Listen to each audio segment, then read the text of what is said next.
समय गंवाते हुए सीधा लेके चलते हैं हम आपको खबरों की तरफ। आपके लिए पहली अपडेट ये कि अशासकीय सहायता प्राप्त माध्यमिक विद्यालयों में लिपिक श्रेणी शिक्षणेतर पद पर चयन हेतु समय सारणी जारी कर दिया गया। ये उत्तर प्रदेश का आदेश, जहां पे लिपिक श्रेणी के शिक्षणेतर पदों पर भर्ती किया जाना है। यहाँ पे आप स्क्रीनशॉट मार करके ये पूरा पढ़ लीजिएगा, क्योंकि इसको पढ़ेंगे तो आपका टाइम होगा थोड़ा बर्बाद। आइए आगे चलते हैं दूसरी खबरों की तरफ। अगर दूसरे खबरों के बारे में बताएं तो यहाँ पे आदेश ये आया है कि जितने भी सरकारी कर्मचारी हैं, जो भी सरकारी अध्यापक हैं, वो किसी भी प्रकार से कहीं भी ट्यूशन कार्य नहीं करा सकते हैं। अगर वो ट्यूशन कार्य कराते पकड़े गए, जांच के दायरे में आ गए, तो सीधा का सीधा कार्रवाई करा जाएगा। एक बड़ा आदेश जो है ये जा। अब हम चलते हैं आज की दिन भर की खबर, यानी कि कल जो बीता है उसकी खबरों की तरफ। तो खबरें कुछ इस प्रकार हैं कि सुप्रीम कोर्ट सुनवाई, उत्तर प्रदेश में अवैध निर्माण गिराने पर कोई रोक नहीं है, यानी कि बाबा का बुलडोजर चलता रहेगा। आपको बताएं 30 सितंबर तक मिलेगी पदोन्नति। पदोन्नति में भरे जाने वाले रिक्त पदों के लिए कार्यक्रम जो है ये जारी कर दिया गया है। ये सरकारी विभागों में जो है प्रमोशन करने के लिए आया है आदेश।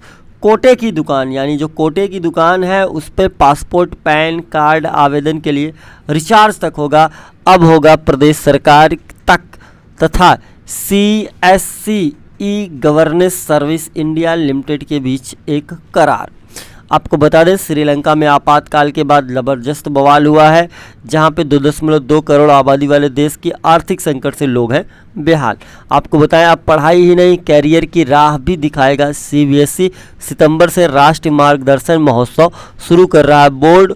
डिजिटल बोर्ड में होने वाले फेस्टिवल में विशेषज्ञ करेंगे मार्गदर्शन। होम्योपैथिक संस्थानों में छात्रवृत्ति घोटाले में FIR के आदेश। 47.64 करोड़ का घपला किया गया था। दोषी अधिकारियों व राशि लेने वाले छात्रों के नाम पर भी मुकदमा होंगे।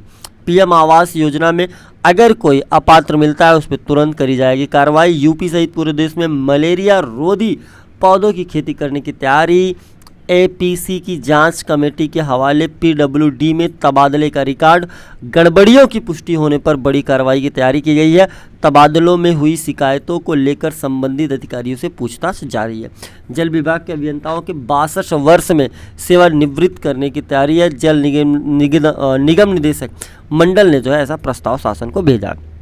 विधान परिषद में मनोनीत कोटे की 6 सीटों पर सहमति का इंतजार। भाजपा की कोर कमेटी सहमति नहीं बनने पर 1.5 माह में सीटें खाली हैं। यूपी में चलता रहेगा बाबा का बुलडोजर। सुप्रीम कोर्ट का अंतरिम आदेश से इनकार। पूछा निगम और परिषदों को कानून का पालन करने से कैसे रोक दे। अन्य राज्यों को भी राहत मिली है। सरकार की छवि खराब करने वाले नौकरशाही जल्द होगी कार्रवाई। CM के सख्त तेवर। श्रीलंका में आपातकाल, गोतबाया भागे।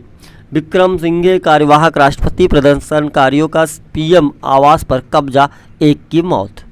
इधर एक वेतन में 2 पद पर करेंगे काम। परिवहन विभाग में ने दिया 62 RTO और PTO को अतिरिक्त जिम्मेदारी वाला पद संभालने का आदेश। अपना कारोबार शुरू करने में पुरुष से जो है महिलाएं आगे हैं। मंदी की चिंता के बीच कच्चा तेल माह में फिर से सबसे सस्ता हुआ। डॉलर में मजबूती। चीन में पाबंदी की मांग घटने से क्रूड की नरमी। ओप्पो ने भारत में 4,389 करोड़ की कर चोरी कर ली है। CBSE 12वीं के नतीजे के बाद तय करेंगे दाखिले की अंतिम तिथि। UGC ने विश्वविद्यालयों को दिए हैं नए निर्देश। ITI करौदी में अनुदेशकों की कमी है, यहाँ पे अध्यापक की भर्ती होनी है। दोस्तों को देखकर नहीं, अपने रुचि से अपना लक्ष्य जो है तय करें। ये खासकर कक्षा 10वीं और 12वीं के अभ्यर्थियों के लिए। AICTE, NCTE और UGC के विलय की तैयारी है, यानी तीनों को एक साथ जोड़ा जाएगा। इसके बाद नया पाठ्यक्रम शुरू किया जाएगा। दाखिले के लिए 25 तक जो है आवेदन कर सकते हैं। 2 साल से गायब शिक्षिका को भेजा सेवा समाप्ति का नोटिस। और इधर फर्जी प्रमाण पत्र पर नौकरी कर रही शिक्षिका की सेवा समाप्त कर दिया गया। सुरियावा ब्लॉक के बसपरा प्राथमिक विद्यालय का ये है मामला, ज्ञानपुर का। ये रही आज की कुछ खबरें मॉर्निंग की। हालांकि शिक्षा जगत से जुड़ी बहुत ज़्यादा खबरें नहीं थी, लेकिन फिर भी इसमें देश विदेश की और अपने देश से जुड़ी कुछ खबरें थी जो हमने आपके बीच में रखी। तो मिलेंगे और भी खबरों के साथ, तब तक के लिए आप सभी साथियों का बहुत बहुत धन्यवाद।